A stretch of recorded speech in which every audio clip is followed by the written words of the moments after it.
Hello, Jim. Sell me this pen. Man, Pitch me that on was, this pen. let me tell you the beauty of the Sharpie. It is indestructible. I have used Sharpies for decades and I use them for my workouts. I even write letters with Sharpies. I love them so much. Okay, that's a And testimonial, but that's not a pitch. yeah, I know. I suck at pitches, Jim. That's why I really am interested in what you have to say today because after reading your newsletter today, Uh-huh. if you haven't read it, folks, you should. We're going to talk about it though. Is Okay. this is probably where I struggle the most because I talk about something that I know really well. Mm-hmm. I mean, this is what I do. This is my life. I can talk about it. Drop a hat, I am on the topic, right? Okay. And then talking about a call to action or even pitching something specific, Mm-hmm. that transition for me is very difficult. So And it you just does struggled it with just your doesn't transition? yes, I am struggling with my transition right now. I am almost there. So here's the thing, and we're gonna so today, and obviously this is webinar month, and we had to reschedule the master class to next Tuesday for some personal reasons. But the the thing I want to talk about today is the webinar pitch, and the problem is that you are held hostage by your own wisdom Mm, because you know this stuff so well. You want to pour into people and for them to just know how important this is and you want to prove how much you know mm. because you want to help them. And I've seen situations, I mean, I've been speaking on stages and pitching for 30 years. I mean, the first real pitch I ever did was I was standing in front of a bunch of real estate agents back in 1996 and was pitching on them on me making them a website. And the problem is that if you teach too much, you end up it's like a buffet. Mm. You want somebody to buy your big box of groceries, but if you let them eat at the all you can eat buffet, and then you're thinking, hey, if you enjoyed everything that you had at the all you can eat buffet, then you're going to want to buy this truckload of groceries. The problem is that when you go to the grocery store on an empty stomach, do you buy more or less than when you go to the grocery store and you're really hungry? If you think about it. Oh, I will buy more if I'm hungry. Right.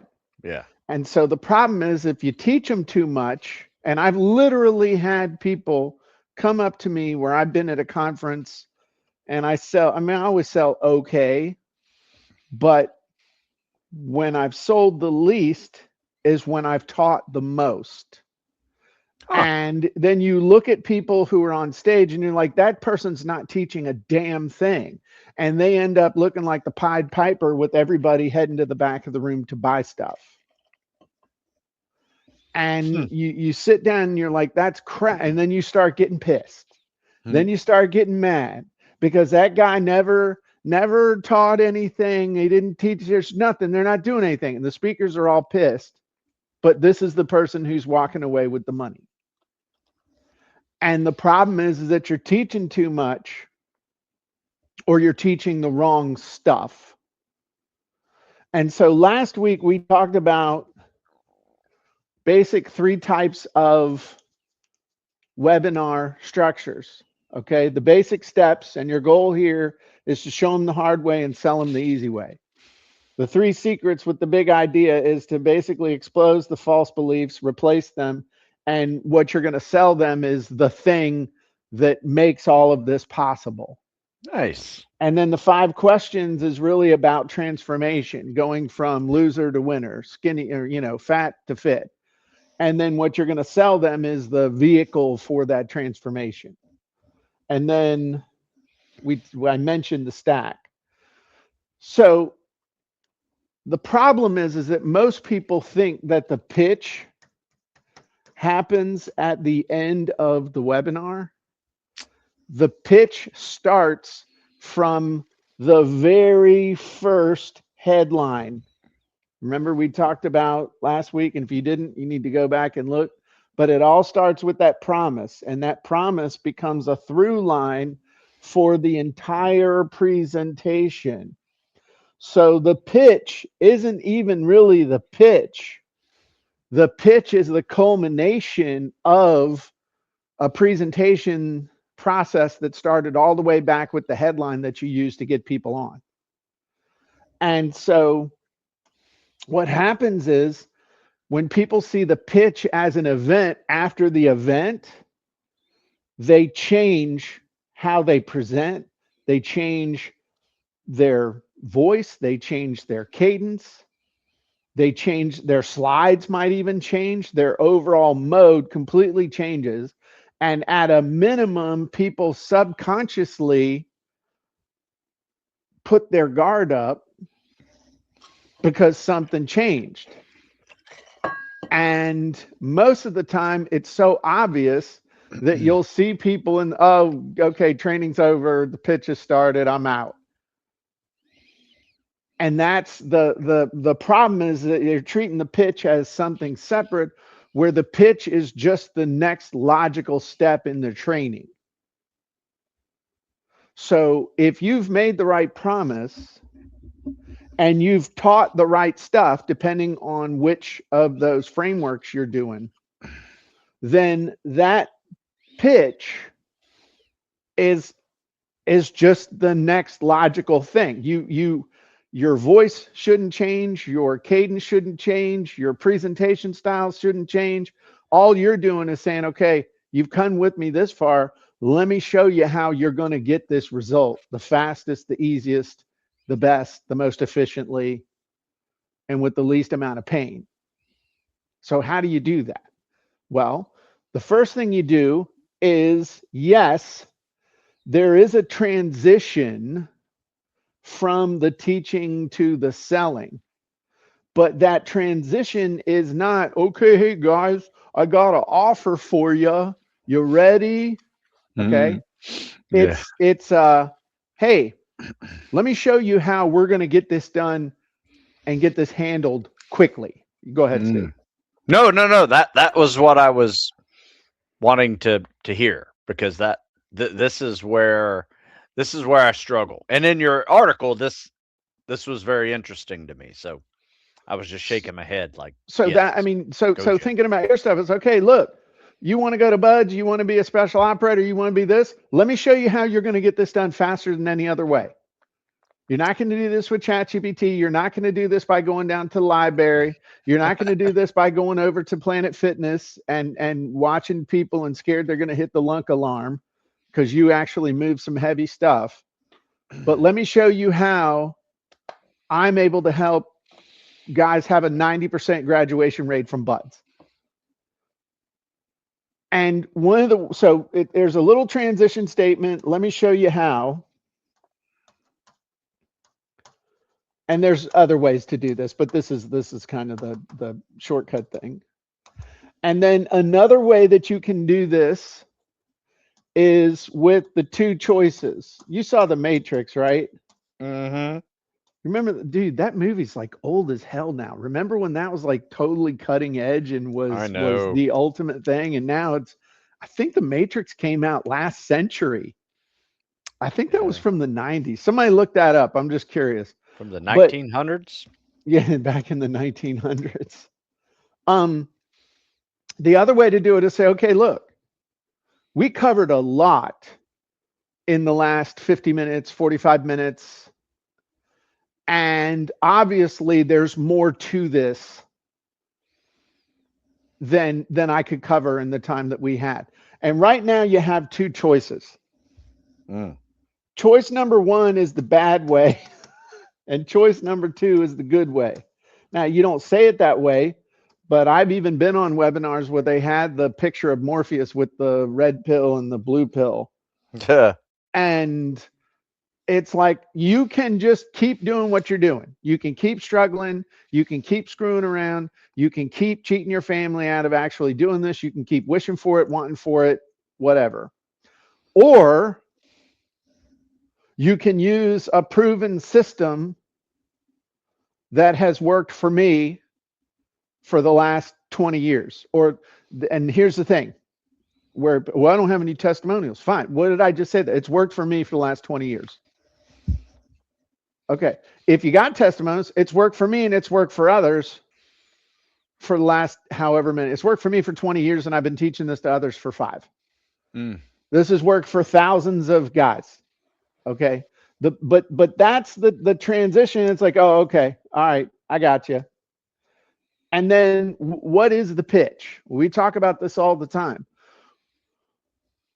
What we need to do is present our offer in such a way that the perceived value is way higher than the cash price that we're asking for it. And this, you know, you got guys, experts in webinars and stuff. You got a guy named Jason Fladlin. He's super smart with webinars. Russell Brunson, perfect webinar. I've been doing webinars for forever too. Webinar secrets. You know, there's not one person that has a corner on the market of being able to do webinar stuff. May I give credit where credit is due? The stack that everybody has a problem with on the pitch, but the only one that has a problem with it is people who are just dorks. The stack, actually, the first person I ever saw talk about this was a guy named Armin Morin. Good dude. And Armin basically said that people remember the last thing you told them. So what he came up with when he was pitching from the stage was he did the stack. And so he would have a list of, here's all the stuff you're going to get. And this is straight out of infomercial world with Ron Popeil and Billy Mays and other people from back in the day. But if you just list off everything they're going to get and then you give them the price, nobody remembers what you did up here. So the way that you pitch it is you're like, okay, you're going to get this, and then you're going to get this. So you're going to get this and this. And then I'm also going to throw this in, and I'm going to throw this in. So that means you're going to get this and this and this and this. So you keep reinforcing the stuff that they're going to get. So you're going to get a one-on-one session with Stu Smith to come up with an unstoppable mindset. You're going to get access to the unstoppable mindset 4-hour masterclass. You're going to get access to the the physical book. So that means you're going to get, okay, you're going to get Hour with Stu. You're going to get the class to refer back to anytime you want. You're going to get access to the book. Also, you're going to get a personalized roadmap plan from Stu to be able to overcome whatever. So again, you're going to get the one-on-one time with Stu. You're going to get the course you can go through over and over. You're going to get the book to refer to electronically or physically, and you're going to get your personalized plan. All of that together is worth X, but when you act right now, and I've only got limited spots because, hey, there's only 24 hours in the day. So it's not like I can take 1,000 people. So you need to sign up now because my calendar fills up fast. So when you present it that way, oh, and the total value is $697, and right now you can get the whole thing for $297, which is less than what I normally charge for a 2-hour consultation. So again, you're going to get this, and this. I've got limited slots. Now, That's how you present the pitch. That's how you do the stack. Now, how do you get somebody off their ass to actually buy? You got 3 more things you got to do. 1, you got to overcome objections. 2, you got to make sure they don't have any questions left. And number 3, you got to give them a reason to act now. This is where people blow it on their pitch on their webinar. And so with the objections, these are the typical reasons why people kind of have a blockage against buying or making a decision.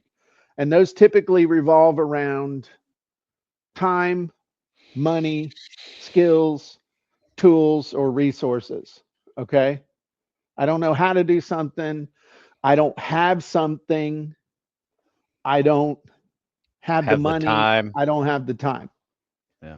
So you got to defeat those objections. Now, where do you defeat them? Well, you don't bludgeon them like you are using a baseball bat on a honey badger coming after you when you've been smeared with chicken grease, because that's going to get really violent and ugly. So what you want to do is know these objections ahead of time, and you've been defeating these objections throughout your entire presentation. See how this works? You're not just like, oh, and at this point you might be thinking this. No, hell no, you've been thinking that all along. Hey, I don't have time to do this. Well, you got to address this in your presentation. Hey, I don't have time. Hey, I don't have the money.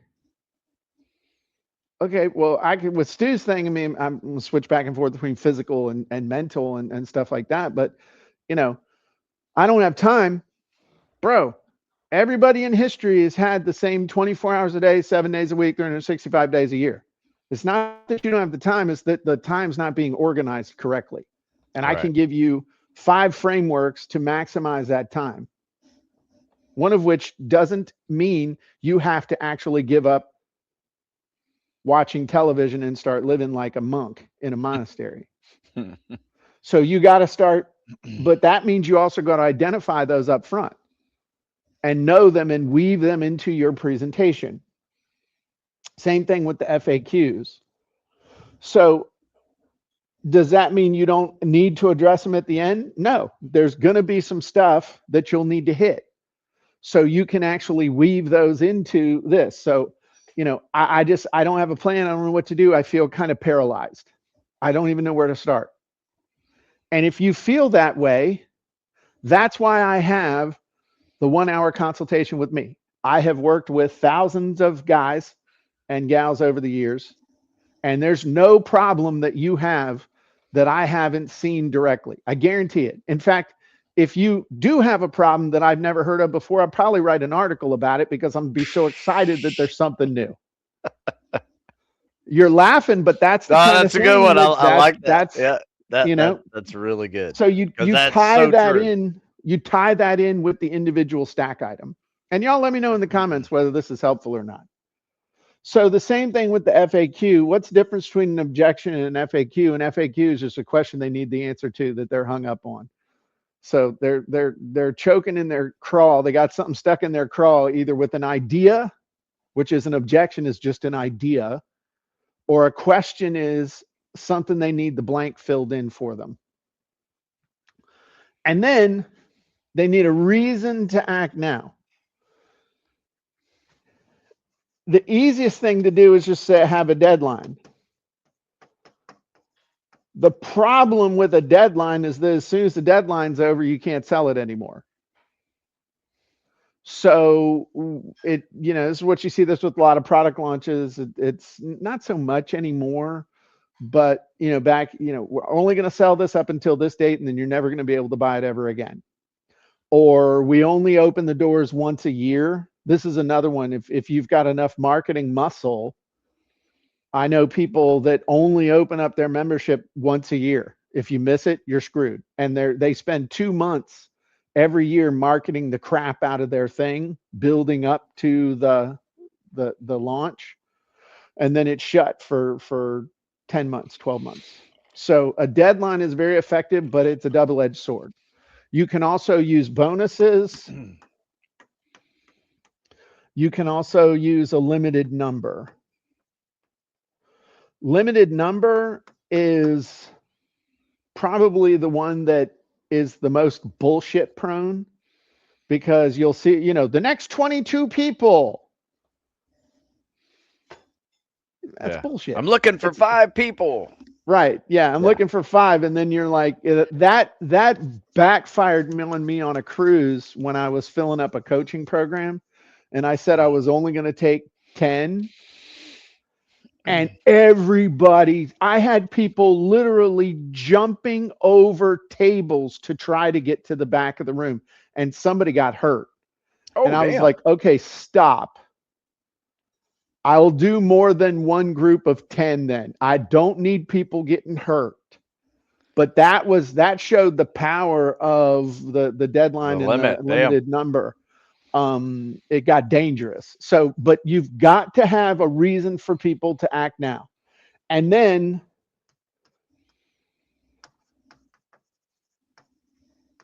another one that really helps with this is you have a reason for people to stay to the end.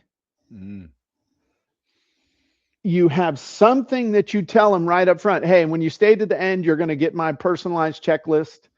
Or one of the things that worked for us really, really well on a webinar that we ended up having between a 40 and 50% conversion rate on for a long, consistently, was I was doing the steps webinar. So I was teaching people our method for creating a Kindle book in 3 hours. And it was, I walked them exactly through how to do it. And the promise was, I'll give you my personal checklist with direct links to the Fiverr people that we use and all this. I mean, it was a really cool checklist. And I showed them a picture of the checklist. It was blurred out. But I show you stay to the end and I give you the checklist. So our stick rate, you know, normally when the pitch starts, you'll see a dip, but that dip was cut by 75%. We had 90% of the people showing up and not leaving. Nice. And then when we started saying, hey, you're going to get my checklist in the actual marketing, we had a much higher show up rate as well. So we had a higher show up rate and a higher stick rate because we had a reason for them to stick around. And if more people stick around, theoretically, are you going to make more sales or less sales? More. Yeah. More people show up. You get up to bat more, you got a chance to get more hits, even if your batting average stays the same. So what about the pitch? Well, if the pitch is the next logical step, and if you present it in a way that creates massive perceived value with relatively low cash value that you're asking for in exchange, they have a reason to buy now.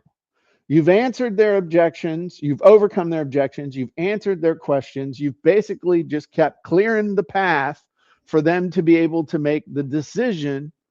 You should be able to sell a lot more. And the cool thing is with AI, it can help you get these things made faster, figured out faster, and just clear the path for you. But the pitch is not just piling on a bunch of crap with a bunch of free ebooks and then saying, hey, I got a special offer for you after we spent this time together. I mean, I literally have had people say to me, I'm like taught my face off at a conference. And people are like, your talk was the best talk. And I'm like, okay, well, why the hell didn't you buy my thing? Whereas I see him walking out with, Schmeckles heads thing. And to a person, what they say is, once I go home and implement what you taught, then I'll be ready for what you sold. And I'm like, shit. So the thing is, when you use these, and we're going to be teaching these frameworks on the masterclass, but when you use these 3 frameworks, it automatically it teaches really good stuff, but it automatically creates the need for what you're selling. And that's the key.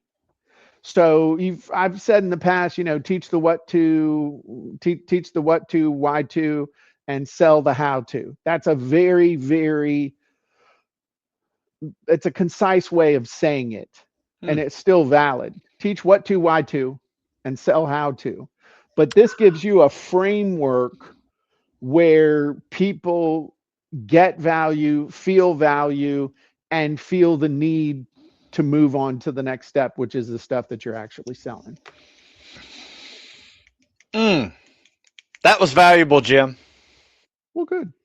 Just want to let you know that. Okay. I got a whole list of notes. And just the last thing I would say is that when you're doing your pitch, this is something that we've talked about in the past, okay? Make sure when you're describing the things that they're getting, emphasize what it does for them, not what it is. So you say, you get 1 hour one-on-one with Stu Smith. Okay. Well, before I knew who Stu was, I'm like, okay, well,